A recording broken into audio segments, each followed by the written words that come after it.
Hello guys! Welcome to my YouTube channel. And yes, for today's video ay tayo ngayon nga ay magkikrib tayo ng ampalaya. Dahil gusto kong kumain ng ampalaya, piling ko naglilihi ako.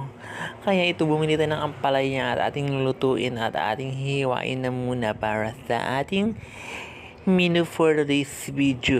At sa lahat pala ng aking mga followers sa Facebook, please follow my YouTube channel at Miss Aklan City. Ito ang aking bagong YouTube channel. Sana dito tayo magkita-kita. Dito ko ni-upload na aking mga video na nakakaloka-loka. Kaya tuloy natin yung paghiwan ng ampalaya dahil gusto ko nang kumain ng ampalaya. Dahil miss ko nang kumain ng mapait-pait dahil meron nga tayong kunting ubo. Kailangan natin kumain ng ampalaya para lumabas ang mga plema at bakterya sa ating katawan. Diba? Tama ba ako? O mali?